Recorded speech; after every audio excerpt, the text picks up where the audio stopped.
on pense au Matsuri, les festivals japonais, on imagine souvent les yukata, les feux d'artifice et la nourriture de rue. Mais saviez-vous que beaucoup de festivals japonais ont été créés à l'origine pour lutter contre les épidémies ?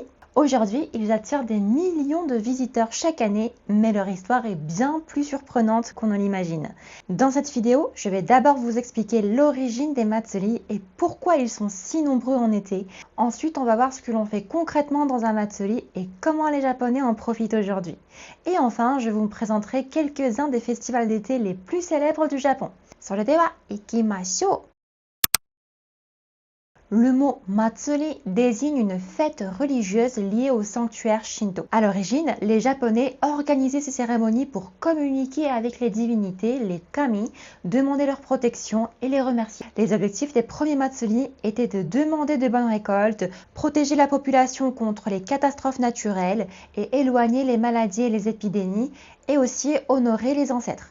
À l'époque où la médecine était peu développée, les catastrophes et les maladies étaient souvent interprétées comme la colère des dieux ou des esprits. Les Matsuri étaient donc une manière de rétablir l'harmonie entre les humains et le monde spirituel. Et aujourd'hui, les Matsuri sont devenus des événements festifs, mais beaucoup conservent encore une dimension religieuse. Alors, pourquoi y a-t-il autant de Matsuri en été? La première raison, c'est l'épidémie. Autrefois, l'été était la saison la plus dangereuse. La chaleur favorisait la propagation des maladies et les conditions d'hygiène étaient plus difficiles. De nombreux festivals ont donc été créés pour demander la protection des dieux contre les épidémies. Le meilleur exemple est le Gion Matsuri. Ce festival est né au 9e siècle à la suite d'une épidémie qui touchait la région de Kyoto. La deuxième raison, c'est l'agriculture. Le Japon était principalement un pays agricole. Après le repiquage du riz au printemps, l'été était une période cruciale pour les récoltes. Les paysans priaient pour une bonne croissance du riz, l'absence des typhons et la protection contre les insectes. La troisième raison, c'est le climat. Les journées sont longues et les soirées plus agréables. Les habitants pouvaient se rassembler plus facilement qu'en hiver. La quatrième raison, c'est l'Obon. En août a lieu la fête d'Obon. Selon la tradition, les esprits des ancêtres reviennent rendre visite à leur famille. C'est l'origine de nombreuses danses traditionnelles appelées Bon Odori. Alors maintenant, voyons ce qu'on fait lors d'un Matsuri. Le Matsuri est l'occasion de porter un yukata. Beaucoup de Japonais portent un yukata, c'est en fait une sorte de kimono léger porté en été. Les yatai, les stands, sont l'un des éléments les plus appréciés. On y trouve notamment des takoyaki, des yakisoba, des kakigori, des taiyaki ou des pommes d'amour. On peut aussi jouer à des jeux traditionnels comme la pêche au poisson rouge, le kingyosukui, le tir à la carabine, le shateki et la pêche au ballon yo-yo tsuri. Et on peut aussi regarder les processions.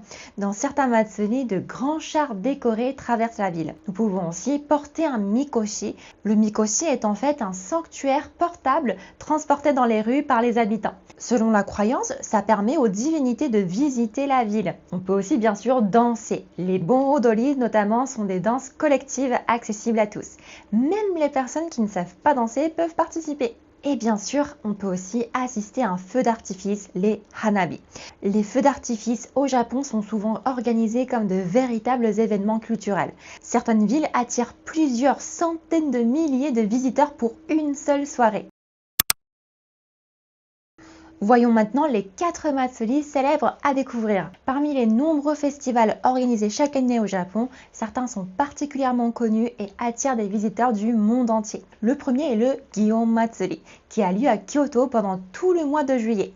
C'est l'un des festivals les plus anciens et les plus célèbres du Japon, avec plus de 1000 ans d'histoire. À l'origine, il a été créé pour demander la fin d'une épidémie. Aujourd'hui, il est surtout connu pour ses immenses chars richement décorés qui défilent dans les rues de Kyoto.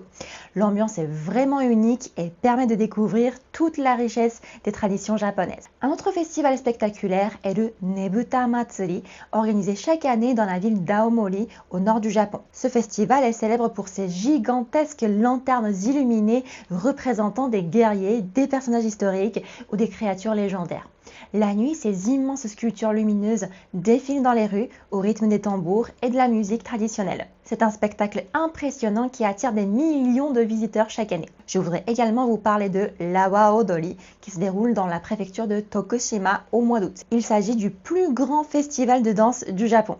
Pendant plusieurs jours, des milliers de danseurs envahissent les rues et invitent les spectateurs à participer. L'ambiance est extrêmement festive et chaleureuse. Même si vous ne connaissez pas les pas de danse, vous êtes les bienvenus pour rejoindre le mouvement et vous amuser avec tout le monde. Et enfin, j'aimerais vous présenter un festival qui me tient particulièrement à cœur, le Sendai Tanabata Matsuri. Comme je viens de Sendai, c'est un festival que j'ai toujours beaucoup aimé. Chaque année, au mois d'août, les rues de la ville sont décorées avec d'immenses ornements colorés suspendus au-dessus des passants. Le résultat est magnifique. Ce festival est inspiré de la célèbre légende de Tanabata, l'histoire de deux amoureux séparés par la Voie lactée qui ne peuvent se retrouver qu'une seule fois par an. D'ailleurs, j'ai fait une vidéo là-dessus aussi, donc n'hésitez pas à aller la voir, le lien est dans la description. Et le Sendai Tanabata Matsuri est l'un des plus grands festivals de Tanabata du Japon. Et voilà, mais bien sûr, il existe des centaines d'autres festivals à travers le pays. Chaque région possède ses propres traditions, ses danses, ses spécialités culinaires et son histoire. C'est aussi ce qui rend les Matsuri si fascinants. Aucun ne ressemble totalement à un autre. Voilà, donc les Matsuri ne sont pas seulement des fêtes, ils racontent l'histoire du Japon, son lien avec la nature et les divinités, l'agriculture et les ancêtres. Aujourd'hui encore, même si l'on vient pour les feux d'artifice ou la nourriture, chaque Matsuri conserve une part de cette tradition vieille de plusieurs siècles. Et vous, quel Matsuri aimeriez-vous découvrir au Japon? Et avant de partir, j'ai un petit cadeau pour vous. J'ai préparé une checklist gratuite. Vous y trouverez les expressions les plus utiles pour le resto, le train, l'hôtel, les combini, le shopping et plein d'autres situations du quotidien. Le lien est dans la description de la vidéo, donc n'hésitez pas à la télécharger avant votre voyage au Japon. Et si vous voulez découvrir le Japon et la langue japonaise de manière plus profonde, vous pouvez aussi vous abonner à la chaîne. それではまた次の動画で会いましょう。またね。